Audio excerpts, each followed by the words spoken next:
Segment tonight, 3 hot topics, beginning with President Obama's most controversial comment ever. I think it's fair to say, number one, any of us would be pretty angry. Number two, that the Cambridge police acted stupidly in arresting somebody when there was already proof that they were in their own home. In my choice of words, I think I unfortunately gave an impression that I was maligning the Cambridge Police Department or Sergeant Crowley specifically. And I could have calibrated those words differently.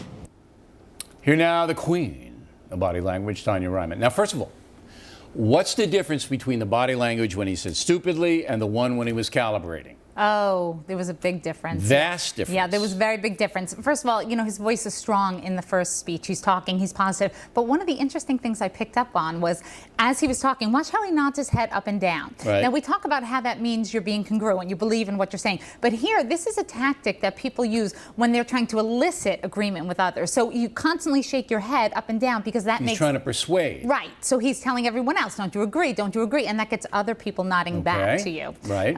So that was something interesting I thought he did. And then in addition to that, he's smiling. He has these little grins, these one-sided smirks. So he's very confident here. When you get to the second clip, flat voice, you can see the eyebrow is tense, the lower eyelid is tense, the upper eyelid is tense. Everything has just changed completely. Okay. And there's more frustration. And he's much, look at his face, it's much more somber. Tense. Yeah. He's tense. The entire face is tense, from the eyebrows. In the first one, he was kind of flippant in his little... All fun. Yep. Yeah. You know, hey... He's got a lot of mouth tightening on this one, too. I know you're not an expert in policy, but I continue to be absolutely amazed that he actually said the police acted stupidly. I'm just shocked that he said it. Yeah. But you have no... I put you on the spot. No, that's not putting him on the spot. I was surprised as well. I thought it was just, poor you know, choice, for a guy who's that slick... Yeah.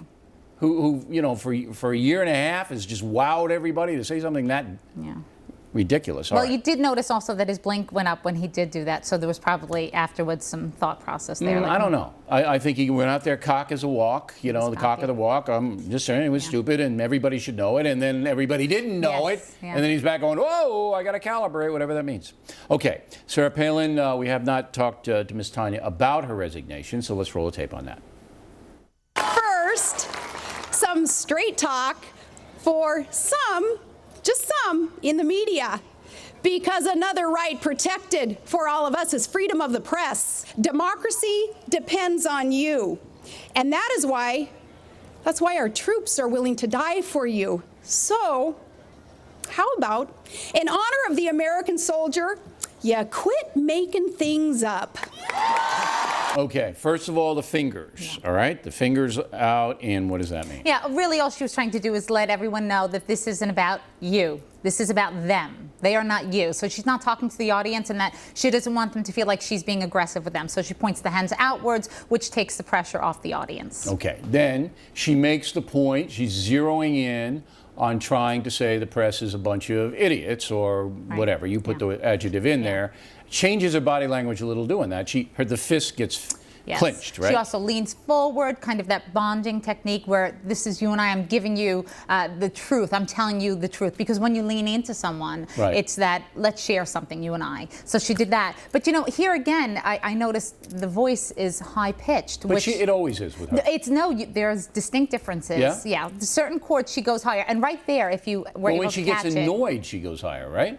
When she gets stressed or when she gets annoyed. Right. Right there, though, there was also her tongue thrusted out. And that was right before she was going to say, how about we, give some truth-telling here? Almost like she questioned it, whether or not she should say it, and then ran with it. I have one more question about it. You can come back to us on this because I got to do this on camera. This means it's all of us together. I want all of us together to participate in my thought process, right? When you have fingers like this. When you round it. Right. Okay. And when I do this, and she did that too, with the finger, all right, that means you better watch out, or what? That's an aggressive tactic, because what people feel like is when you go like this, it's almost like you're being so aggressive and you're pointing your guns. That's the big joke, the big double barrels. People don't like that finger, no, do they? They don't. They don't like that. No. All right, finally, Couric got a little revenge on a New York Times reporter who giving her a hard time. Roll the tape on that. The article contained not one, not two, but 7 errors about his life and career.